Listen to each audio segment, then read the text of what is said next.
I don't think Saurabh and Niharika कर real कर 1 साल तक चला अगर रिलेशनशिप फिर वो रियल हो सकता है। फेक होगा तो फिर भी पैसा बना लिया तो अब इससे ज्यादा क्या चीज। फेक नहीं था, अगर फेक होता ना तो मुझे इतना ज्यादा इफेक्ट नहीं करता ये चीज। मैं उसके पीछे से कुत्तों के जैसा भागता था मैं विला के अंदर। हम दोनों इतने क्लोज होके बातें कर रहे थे तो मैं सुजैन के साथ ही कनेक्शन बना लेता। Probably she said कि ग्रीन फ्लैग वाली चीज जो थी वो फेक थी आपके साइड से। Yes? मेरा तो कोई आंसर नहीं। I tell you honestly, I didn't think of green flag red flag. मैंने कभी खुद के बारे में मैं खुद को जज नहीं करता हूँ ना। You know never suppose to. So I was never thinking कि मैं ग्रीन फ्लैग हूँ और मैं हमेशा ग्रीन फ्लैग वाली चीजें ही करूंगा। शो में जो किया मुझे तब मन आया, तब दिल में ऐसे बातें हो रही थी कि मुझे करने का मन करा तो मैंने किया बस। वहां पे there was no goal to make it look like I was some amazing guy और ये सब वो सब कुछ नहीं था। कुछ नहीं था। बाहर निकलने के बाद ये कॉन्वर्सेशन शुरू हुआ कि ग्रीन फ्लैग रेड फ्लैग था। वहां पे ग्रीन फ्लैग रेड फ्लैग की बातें ही नहीं चलती थी।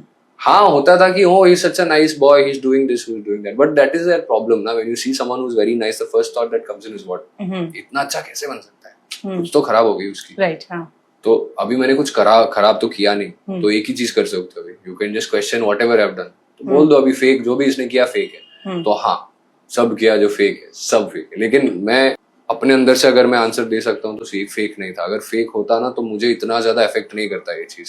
शो से निकलने के बाद मुझे एक आधा महीना लगा वापस काम करने में, वापस लोगों के साथ इंटरेक्ट करने में, बिकॉज बहुत दिमाग में ऐसे उल्टा ऊपर नीचे हो गया था। And not only because of the game, it was because of my connection in everything. तो आज जब यही सेम लोग बैठ के मेरे बारे में बोलते हैं कि फेक था या ये था, तो उसका ये मतलब यही है ना कि 40 दिन का जो किया था उसका कदर नहीं है। राइट। हाँ, अभी तक मैंने कोई इंटरव्यू में ऐसे नहीं बोला था कि 40 दिन का जो मेरे था वो फेक था या मुझे बुरा लगा या मेरा एक्सपीरियंस खराब था। मैं सब चीज के बारे में अच्छी चीजें बोलता हूँ। शायद ऊपर नीचे हुई होगी लेकिन वो मेरी जिम्मेदारी नहीं थी ना। That was just an experience, but I am always grateful for what has happened. The difference is you are seeing someone else who's coming out and calling me fake about anything. I am not going to call anyone else fake. ना मैं fake हूँ, ना मैं fake बनने की कोशिश करूंगा, क्योंकि मेरे अंदर वो एनर्जी है भी नहीं। मैं किसी को प्लीज करने के लिए आया नहीं हूँ, अस्मिता को भी प्लीज करने के लिए नहीं आया था वहाँ पे। तो उसके सामने ग्रीन फ्लैग बन के मेरे को कुछ नहीं मिलने वाला था। It was easier for me to shift and find another connection, believe it or not, है ना।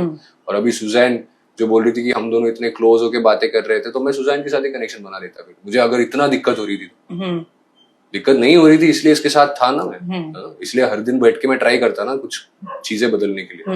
It's just that simple. ऐसे अस्मिता के साथ ही बहुत ज्यादा मैं चिपका रहता था, that everyone in the villa new. I was very बेशरम अबाउट इट बाबा, that's the thing. That's why मुझे बाहर निकलने के बाद ना और भी बुरा लगता है, क्योंकि यही लड़की मेरे बारे में ऐसे बोल रही है। मैं उसके पीछे से एज अ कुत्तों के जैसा भागता था मैं विला के अंदर, क्योंकि मेरे